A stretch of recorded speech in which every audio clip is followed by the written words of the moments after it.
sweet it would be if I found I could fly. I'd soar to the sun and look down at the sea. Then I'd sing, 'cause I know. Yes, I'd sing, 'cause I know. How it feels to be free. Yeah. Do you know how it feels to be free? Yeah. To be free, to be free, to be free. Yeah. To be free. Woo!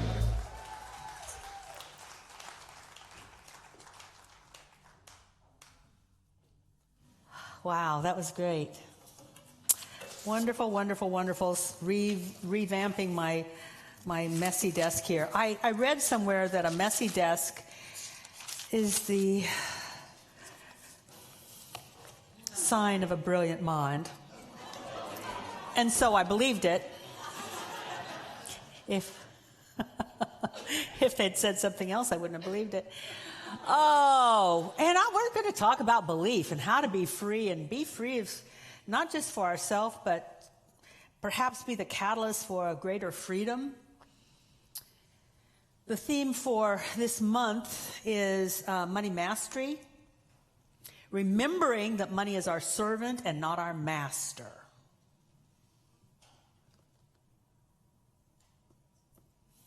See, how many of you know that money has more control of you than you have control of it? We decide what we can have in our life based on our money instead of deciding what we want in our life and letting money show up to support it.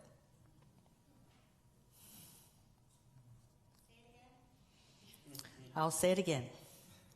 We decide what we will dream, what we will have in our life. We decide what we will have in our life based on our money instead of expecting money to show up to support our dreams. So we have it backwards. Money's the master instead of the servant. We let our moods be determined by our available cash or credit. How many of you have had a bad mood when you looked at something? How many of us confuse net worth for self-worth? And how many of us deny wealth, which only means well-being, to prove that we're really holy and spiritual people and we're not in this for the money? Oh, well, you are holier than most ministers I work with. Yeah. You are holier than most ministers. When I work with ministers, I'm amazed how they don't really want to pray for money because they don't want themselves to think that they're in it for the money. And I worked with spiritual people for 30 some, 40 some. It's been a long. Okay, I'm having a moment. It's really true, almost 40 years. I've worked with spiritual people who want money, but don't want to admit to themselves that they want the money because they want to prove that they love God. And they're doing their spiritual practice just for God. Which is true. That's the way I do my spiritual practice. I do it just to connect with God. I like the feeling. I like the feeling when I'm praying. I like the feeling when I'm meditating. I like the feeling of studying and chanting. And I've got some music I can put on. And I just get, woo, having so much fun. I'm getting high on God. It's so great. And I want some money. But I don't go to God for the money. I go to God and then I expect it to take care of me. It's not, but so many people just want to prove their spirituality.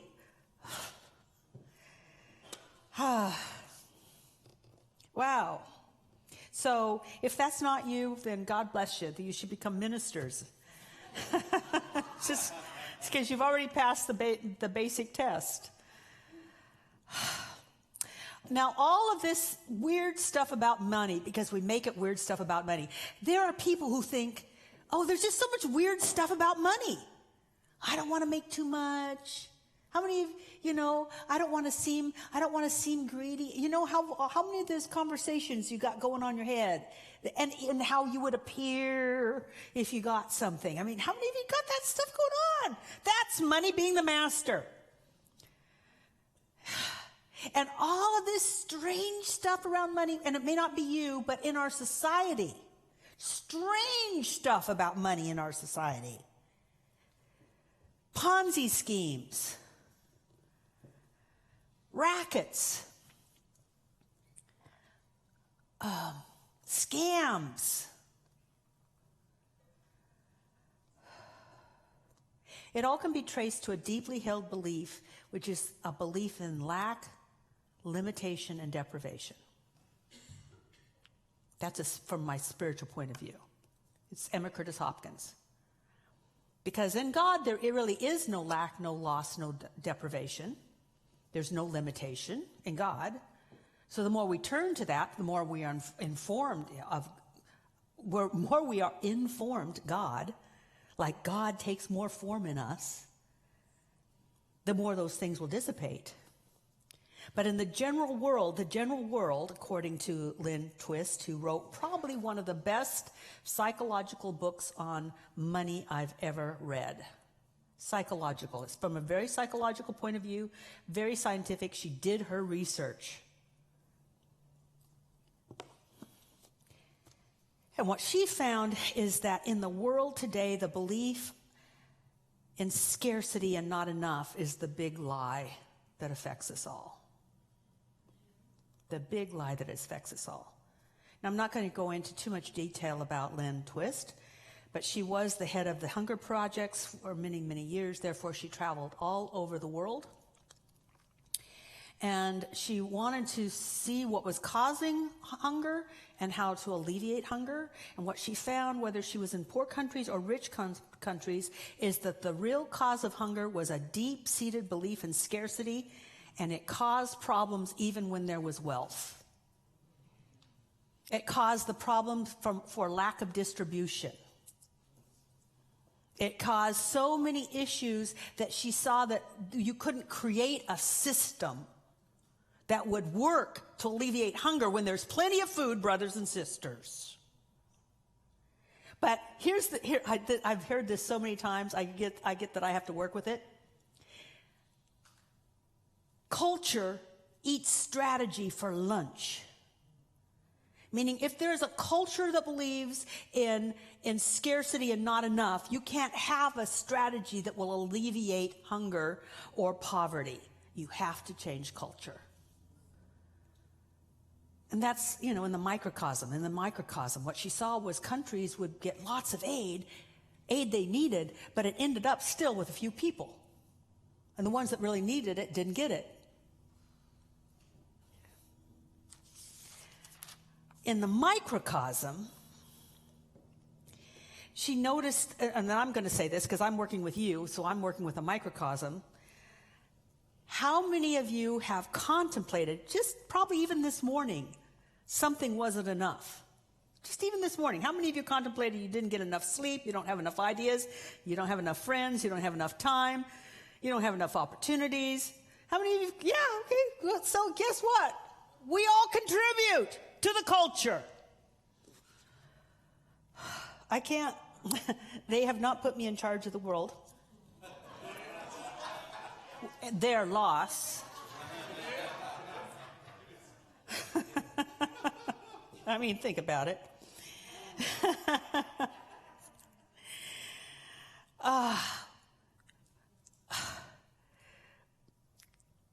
But we're all contributing to the culture of scarcity and not enoughness because it becomes almost a mantra. There's not enough this, not enough time, not enough opportunities, not enough resources, not enough in our own mind, in our own home. For many years, time was not my friend. For many, many years. And I worked for many years to make time my friend. And now I always have the time I need. I healed that, and time shifted.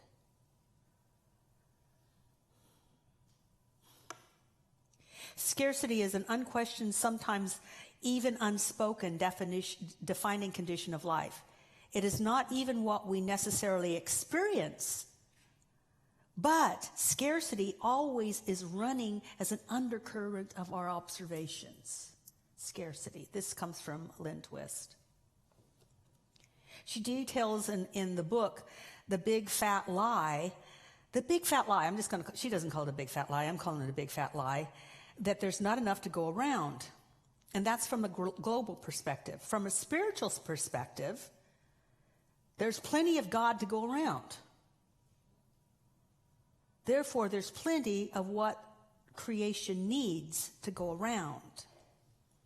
And I really get this, and I want to share it with you. I really got what Emma Curtis Hopkins said, and I read 20 years ago, and I've been tossing it out like a platitude. I think last week, it seemed like a year ago. Anyway, last week, I tossed out, to go from platitude and start proving things to yourself. I really understand now the statement, God cannot work in a lie, because if you fill yourself up with disbelief in God's presence, if you fill yourself up with the way it is, God can't work in that, because God can only work in truth, because God is truth. So the more we say certain things I'm going to bring up, the more we don't question these observations or these beliefs, the less God can work for us, in us, as us, through us. So, Lynn found that anxiety over having enough was based on 3 assumptions. I'm going to call them the big lies or the myths. And she found that these assumptions created scarcity more than circumstances. And by studying it, you'll have to read her book. She studied it all over the world. These assumptions were more powerful than circumstances. Just like culture is more powerful than a strategy. So, myth or big lie number 1, there's not enough. There's just not enough. So, since there's not enough, which is the pie theory of the universe. So instead of having a universe that has all of this available and having a planet that really could support a lot more than it is, but not understanding that not only do we have this universe, but there's multiple universes, which means probably something thinks big. This pie thought of the universe comes to us and says, since there's only so much, if I take too much, someone else will suffer. How many of you have thought that? Oh, good for you. Has it ever happened? No. But there are some people who could just believe it. It's unquestionable. If I have it, they can't. So I'll be small so someone else will do okay. Have you noticed they probably don't do okay anyway? But good for you, you're suffering. And if we were in another church, you'd get a star in heaven, but we're not in that church. So no stars. No stars for you.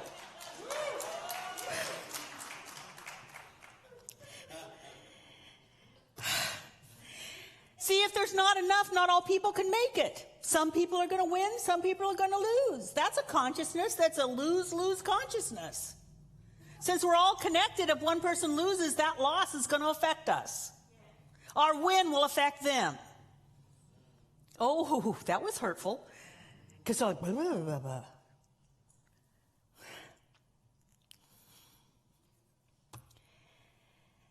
The effect of that consciousness is that we do jobs we hate.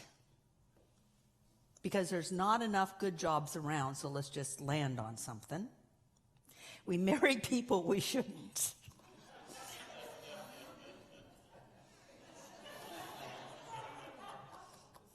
We do things we're not proud of. And it drives us to stock up on things that we don't need. Which leads me to the next thing, which is more is better. So let's just stock up. It drives accumulation, acquisition, greed, and hoarding. Let's just talk. Why is it every time something happens around here? It could be a pandemic, which is a big deal. It could be a fire, which is a big deal. It could be too much rain and stay home. Why do we stock up on toilet paper? It's like, it's not edible. I mean, but really, then you go and the rest of us can't get any. I mean, but it's like, oh, if there's not enough, I'll have more. It's just for me. I mean, do you see that whole consciousness? It's weird. Weird. The more is better. If we don't question that, we will always be in the process of moving towards something, but then we can never appreciate what we've got. We can't stop. We can't say, wow, I love this. This is good. Because there's got to be more. I've got to do it different. I've told first service, I saw people in the room going, oh, and I won't do it. I don't think. But this whole more thing, I get it. It's like, I'd like a fourth horse.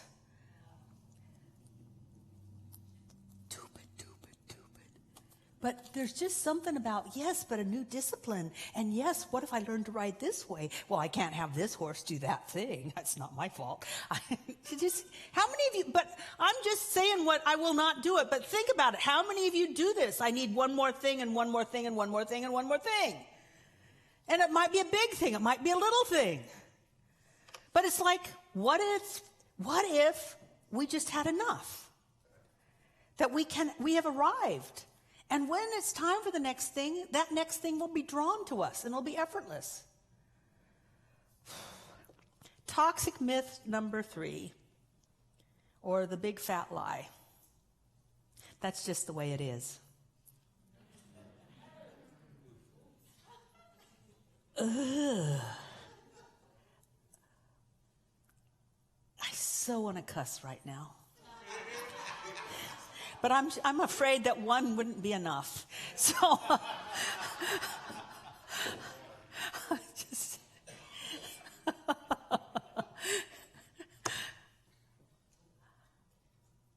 I have heard that so many times. You've said it so many times to yourself. I'm this way. I can't help it. It's because it's just the way it is. I can't change because this is who I am. Now, it's okay if you like who you are, but if you don't like who you are, to say this is the way I am means that God has no power within you to lift you up into a new level of consciousness and therefore a new level of life. God, you got a small God.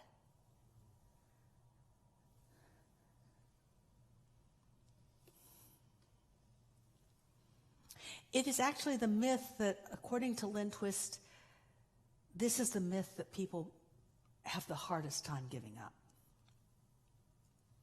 Why does it take so long for an organization to start reflecting the will of the people? Because that's the way it is. I mean, think about it. Think about the laws that are being passed in some places, and yet 65% of the population of our country believe that abortion should be legal. Now, I don't care about whether you believe in abortion or not. I'm just saying that it's just so hard to make a change because the undercurrent is, this is the way it is. This is the way it's been. Boy, you guys got quiet.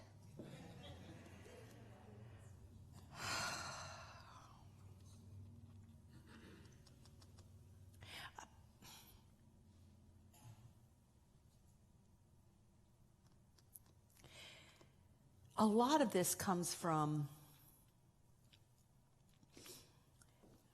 a whole lot of things, but I will say that having worked with people and seeing their limitations, the limitation is a belief in scarcity, lack, loss, deprivation.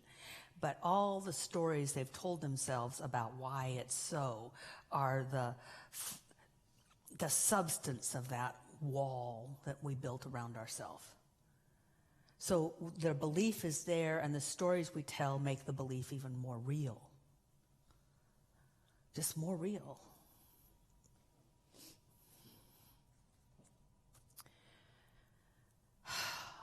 I'm really grateful that I did not believe the story that women shouldn't be ministers.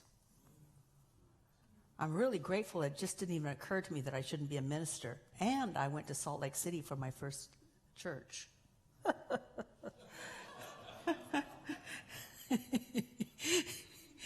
Guess who stood out at ministerial meetings?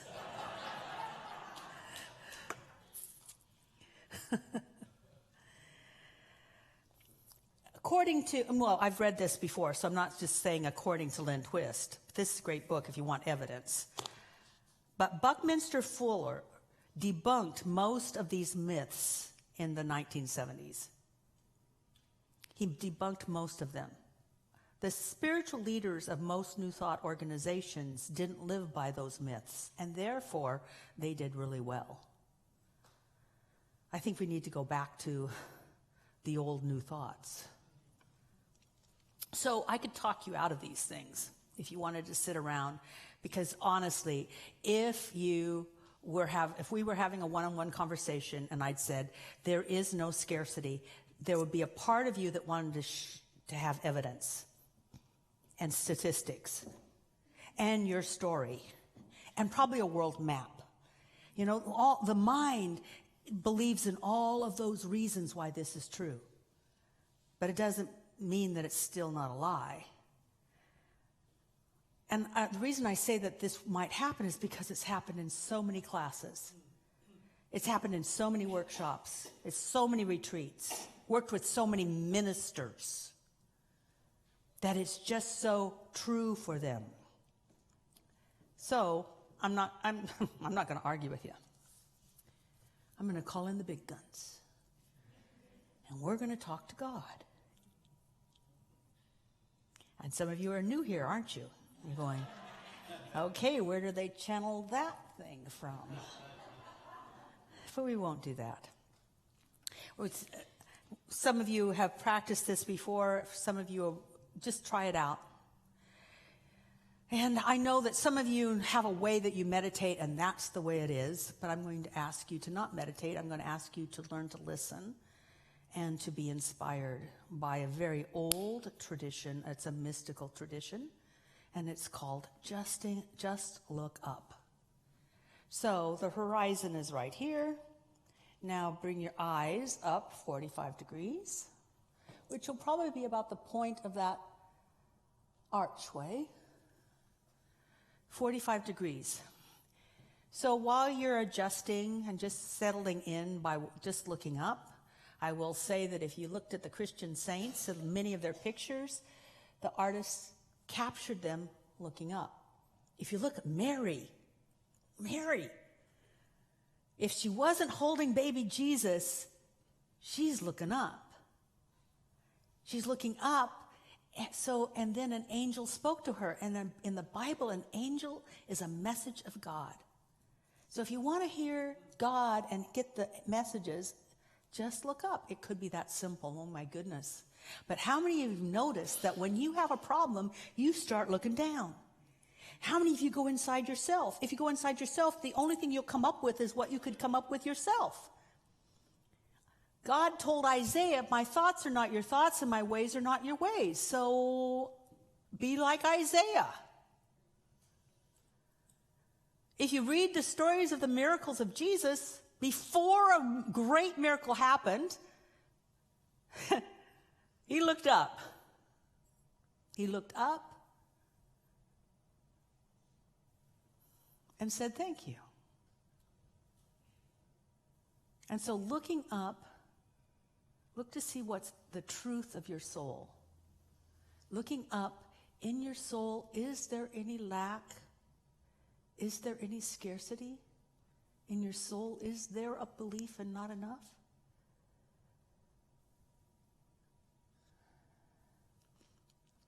When I look up, I can't, it's not there.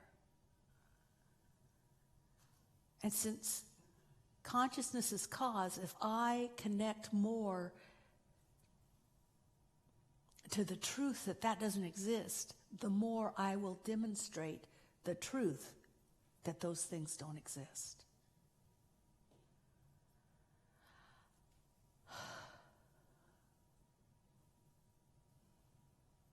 And how many can feel the freedom? Raise your hand if you can feel the freedom. The freedom that happens because that stuff doesn't exist. See, we don't have to talk ourselves out of the lie. We let the Holy Spirit dissolve the lie.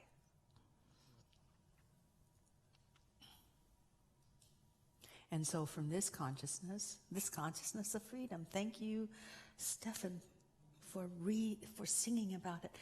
From this consciousness of freedom, I simply speak my word of blessing, that this is the day of a new beginning, a commitment to freedom, a commitment to letting go of any ideas of scarcity or lack,